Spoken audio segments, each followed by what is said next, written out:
everybody, and welcome back to another Keeping It Real with Dr. Anita podcast. I'm your host, Dr. Anita Polite Wilson, C-Suite Trusted Advisor, Elite Team Strategist, and Board Director, preparing businesses to navigate culture, complexity, and change.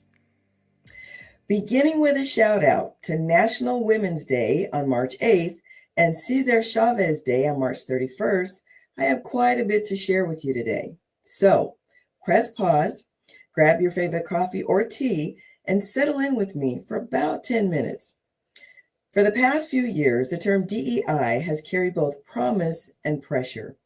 It's been a rallying cry for progress, but in some spaces, it's become a political lightning rod. While some companies are scaling back DEI efforts, according to a 2024 article from InStride, Workplace Diversity and Inclusion Statistics, DEI investment fell 27% in 2023, down from 33% from the previous year. I believe it's time to retire the term, but not abandon the work. Major firms like Meta, Walmart, and Amazon have scaled back their DEI initiatives, citing legal concerns, financial priorities, and cultural pushback.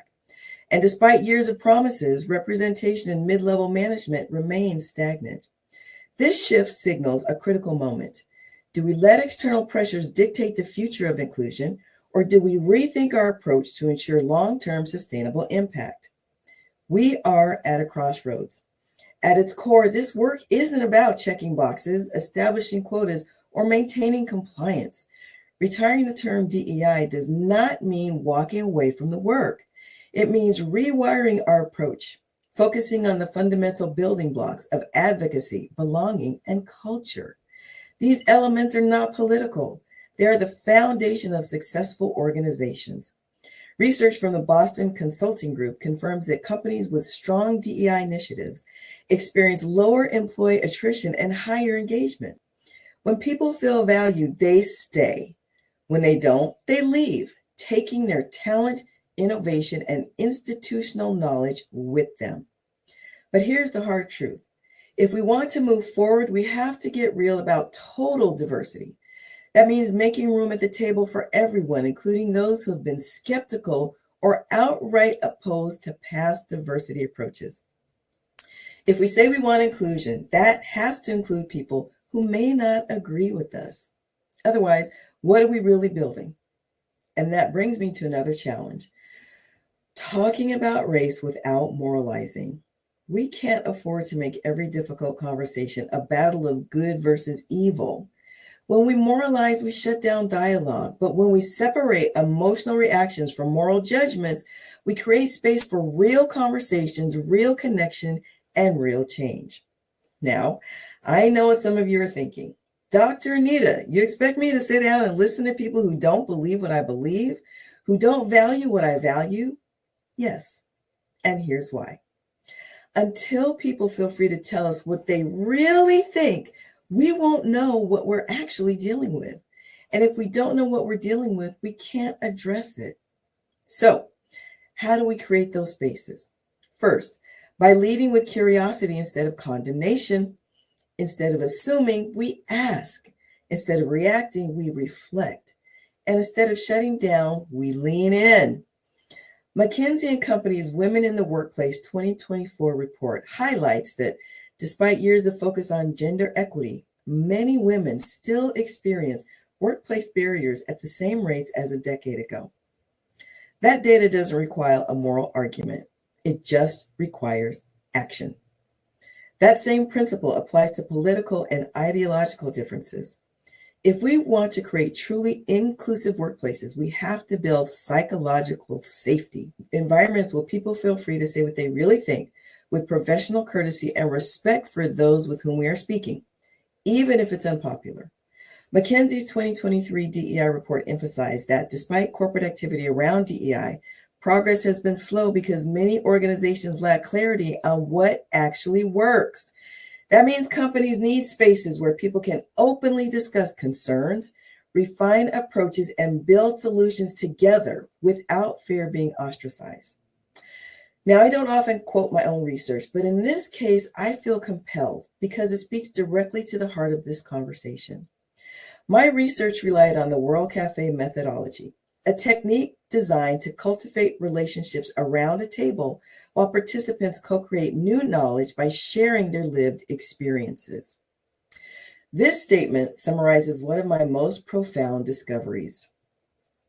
This study demonstrated that people who feel connected through joint dialogue are more willing to embark on a path of joint discovery that facilitates the revelation of deep patterns, beliefs, and perhaps action. Notice that joint dialogue is necessary for joint discovery that reveals those deep patterns and beliefs that may result in attitudes, behaviors, and conversations that convert to more inclusive actions. In my practice, that's the goal, accelerating awareness and changing culture. And that is the evidence and the essence of what we must do next. Retiring outdated methods isn't about walking away from the work. It's about rewiring our approach. It's about shifting from mandates to meaning, from compliance to connection, and from rigid frameworks to real conversations. Through joint dialogue, we unlock joint discovery. And through joint discovery, we move from division to transformation. This work matters too much to get wrong. So let's get it right together. This month on Real Conversations from the C-Suite, I will be joined by Todd Levinson and Andre Thomas, co-founders and hosts of the podcast, Healing Races.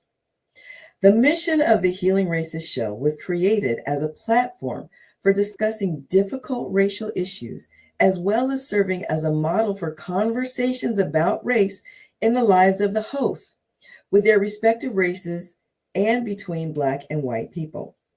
The hosts endeavor to demonstrate radical openness, honesty, and curiosity about themselves and their guests as everyone explores their thoughts and feelings about race relations between Black and white people throughout the world.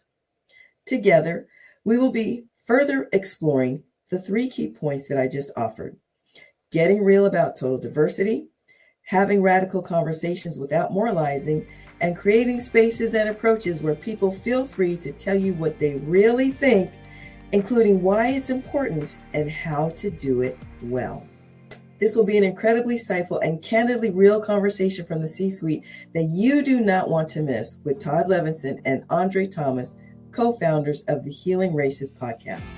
If this podcast was helpful to you, please share it with your network by reposting and adding your own comments. Our community is a learning community, and I value your voice. In the meantime, please stay in the flow with me by following, liking, and oversharing any podcast that helps you reframe hot topic conversations from difficult to different. Until next time, this is Dr. Anita reminding you to stay blessed and keep it real.